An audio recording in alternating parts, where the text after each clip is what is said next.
Ganga TV studio ప్రేక్షకులకి నమస్కారం. ఈరోజు మన స్టూడియోకి విచ్చేశారు వేమిల్దివి గ్రామానికి చెందిన ఉంగరాల హనుమంతు.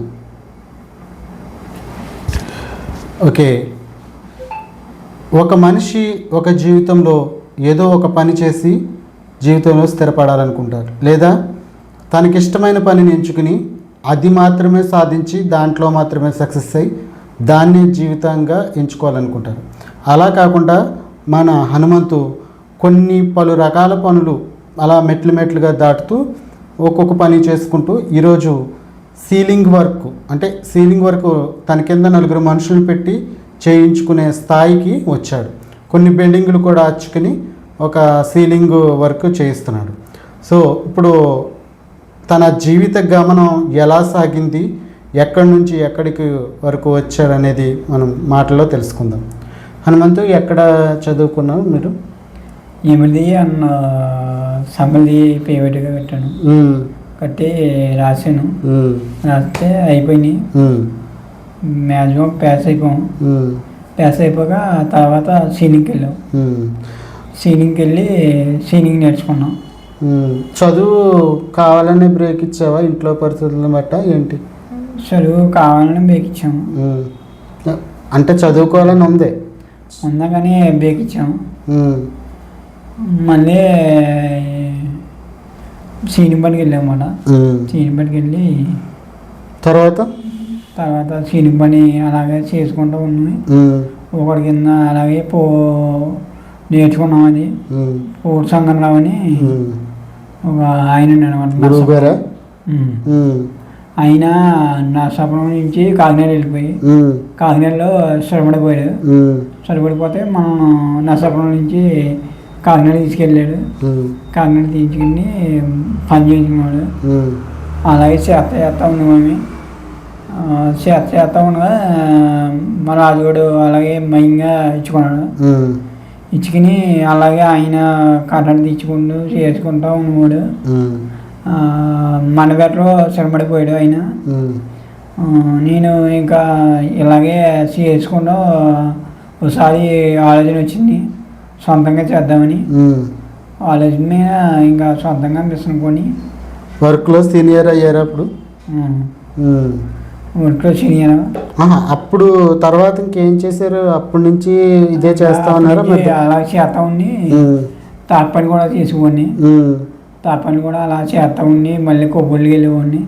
అలాగే నేర్చుకున్నాను. అవి కూడా తాపని కూడా రెండు నెలలో చేశాను అనుకుంటా కిందకి. అంతే. మళ్ళీ తర్వాత మళ్ళీ మేత్రిగానే ఎక్కేవాడిని. మేత్రిగా నేర్చుకుని మేత్రిగానే అయిపోవాడిని. కొబ్బరి కూడా అంతే సేము.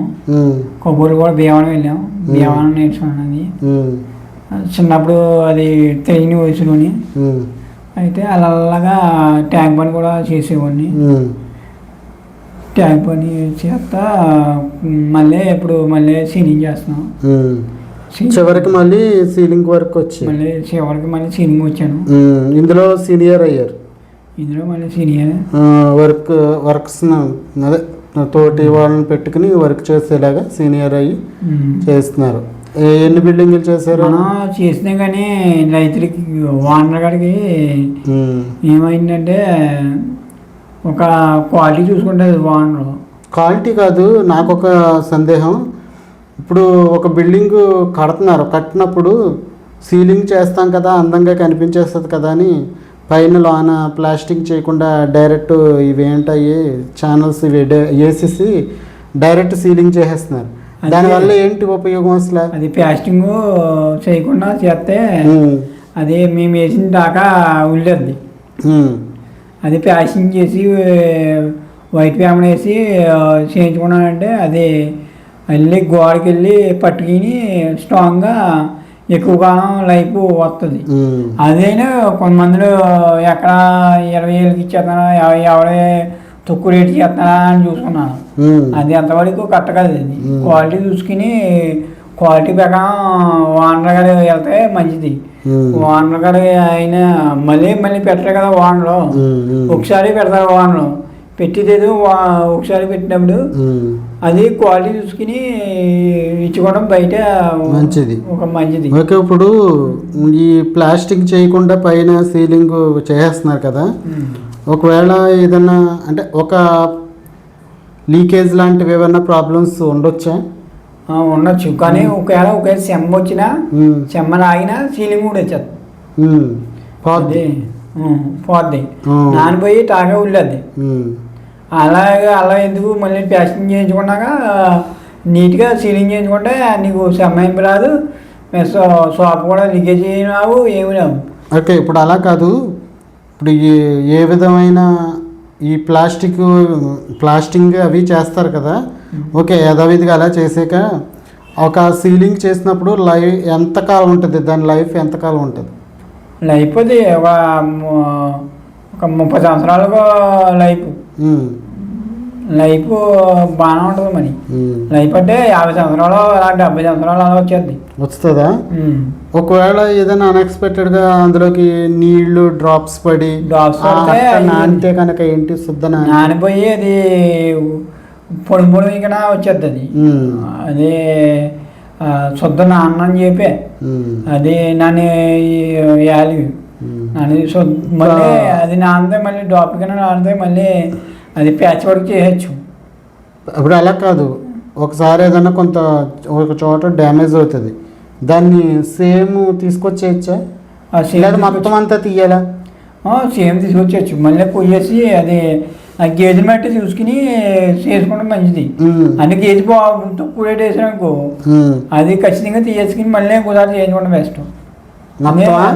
మొత్తం అది గేజెలు బాగాలేదనుకో మళ్ళీ అది చేయించుకున్నా కానీ మళ్ళీ డెప్పీలు మళ్ళీ మైనస్ డీపీలు వచ్చేస్తాయి. అది గేజ్ చూసుకుని చేయించుకుంటే మంచిది, అది గేజ్ చెక్ చేసుకుంటే బాగుంటుంది. సీలింగ్లో కూడా క్వాలిటీ కొంచెం ఓనర్ గారు కొంచెం క్వాలిటీ అన్ని చూసుకుని చేసుకోవాలి, చేయించుకోవడం అంటే తక్కువ రేటుకి వస్తుంది. నాసి రకం వాటితో చేసే ఉంటుందా? అది తక్కువ వస్తుందని వెళ్ళి గోతులు పడిపోడు ముందు క్వాలిటీ చూసుకుని చేయించుకోవడం బెస్ట్ కదా. అవునవును, అది ఓనర్కి మంచిది, ప్లస్ వర్కర్ కూడా మంచిది. వర్కర్ ఏమన్నా తక్కువ వస్తుందని ఆడెవడో చేస్తున్నాడు పోటీగా అని పోటీకి వెళ్ళిపోదాం. పోటీకి దేనికి పోటీకి ఇప్పుడు జీతాలు రాకుండా మనీ అంత ఏం లేకుండా చేస్తాను, అది ఎంతవరకైనా కరెక్ట్ కదా.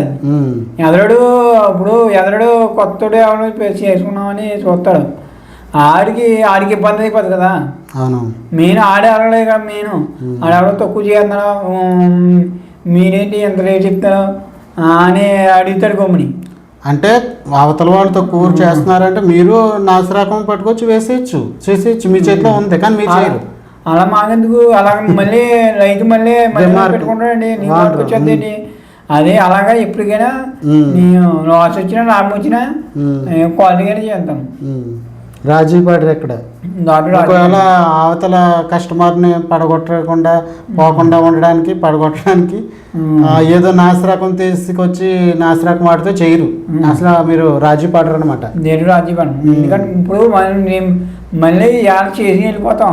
నీ పనులు వచ్చాడు ఓనర్ ఎన్ని రకాలు తిట్టుకుంటాడు తెలుసా, ప్రాబ్లం వస్తాయి. ఆడవాడు చేసాడు పోడు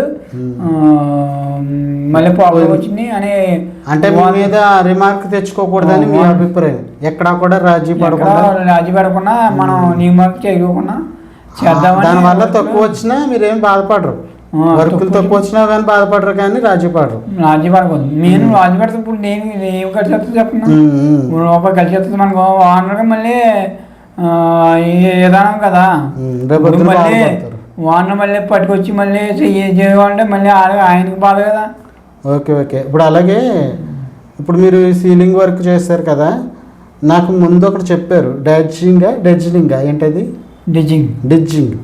ఆ డిజ్జింగ్ చేసేటప్పుడు ఏదో కోర్సు చదివితే నేను అది ఆపరేటింగ్ ఏదో చేయగలను అన్నారు. అది మీకు ఇంకా అవకాశం ఉందా చదువుకుంటాకి? అవకాశం లేదా? చదువుకుంటే ఏదో వస్తుంది అన్నారు కదా, పాలిటికల్ చేయాలి. మరి ఇప్పుడు ఇంట్రెస్ట్ చదవాలని లేదా? ఇంట్రెస్ట్ లేదు. ఇంకా మరి ఇంకేంటి మరి జీవితం ఇలాగే ఈ సీలింగ్ వర్కే చేస్తారా? ఇంకేమైనా గోల్స్ ఏమైనా ఉన్నాయి? ఏ గోల్స్ ఉన్నాయి కానీ మనం ఇంకా అనుకోలేదు. ఇంకా దీంతో ఈ సీలింగ్ వర్క్ చేస్తూ ఇలా వెళ్తానంటున్నారు. మళ్ళీ డిజింగ్ అనేది మంచిదే కానీ ఆ పీరియడ్ కానీ అది దాంట్లో ఈత ఎక్కువ మీను ఈత రావాలా? ఈత రావాలి. మీకు వచ్చా? ఈత మనకు లైట్గా వచ్చు అంత. అంటే నీటిలో దిగే పరిస్థితి ఉంటుందా? నీటిలో దిగి స్కూల్ అయ్యి బిగింతాం లోన్కే. మీకు ఆక్సిజన్ ఫిల్టర్ లాంటిది ఏదైనా పెడతారా? డైరెక్ట్గానే వెళ్ళాలా? అన్ని సేఫ్టీ మొత్తం అన్నీ ఉంటాయా? ఆక్సిజన్ ఫిల్టర్ అవి అలా చేసి వచ్చారు. ఇప్పుడు లోన్కి వెళ్ళారు అలాగా? చేయొచ్చాను. స్కూల్ బిగింతాం. అదే ఒకసారి అది గాలి లాగేసి జామ్ అయిపోతా ఉంటాయి పైపులు. అప్పుడు చాలా ఇబ్బంది. అలాగా రోజు 2 రోజులు తినేస్తుంది మొత్తం. ఆ పైప్ అన్ని కీరప్ తీసుకురావాలి మొత్తం. అంటే మీరు ఇప్పుడు అక్కడ లోపల స్క్రూలు బిగించాలంటున్నారు కదా, మీకు ఏమైనా కెమెరా ఇది లైట్స్ ఏమైనా ఉంటాయి అక్కడ? మీకు అవన్నీ కనిపించాయి? సీసీ కెమెరా ఉంటాయి లోనా? కట్టరగా సీసీ కెమెరా అమలిస్తాడు. అది మొత్తం అన్ని అర్థం చేస్తుంది. అప్ అండ్ డౌన్ ఉన్నాయి, ఏమున్నాయి కట్టలో ఏమి వచ్చేది మొత్తం అన్ని సీసీ కెమెరాలో క్యారీగా చెప్పేస్తుంది.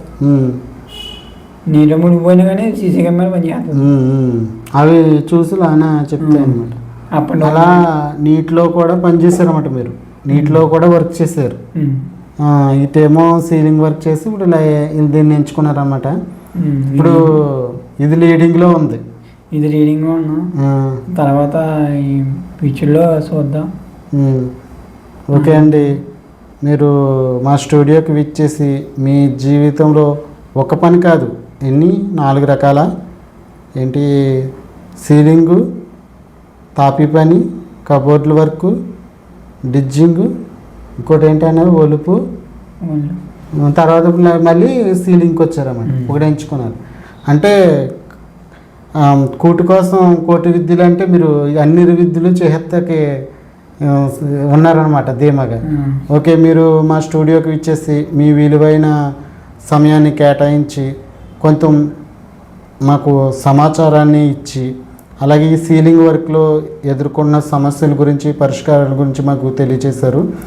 మీరు మా స్టూడియోకి ఇచ్చేసినందుకు మీకు ప్రత్యేక కృతజ్ఞతలు. ఓకే అండి, మరో ఎపిసోడ్లో మరో అతిథితో మళ్ళీ కలుద్దాం.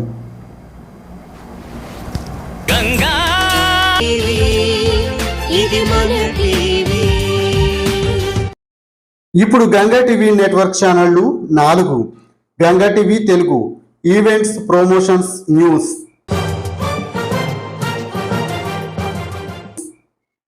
Ganga TV studio, interviews, dance classes, comedy స్కిట్లు, వంటింటి చిట్కాలు;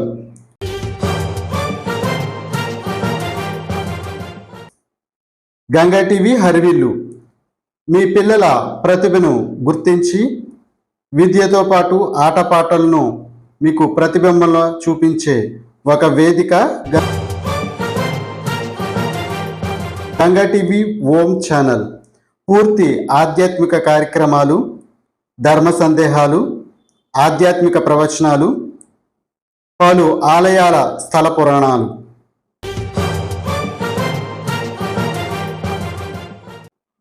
గంగా టీవీ నెట్వర్క్ 4 ఛానళ్లలో మీ వ్యాపార ప్రకటనలను ఒకే రేటుకు. గంగా టీవీ, ఇది మన టీవీ.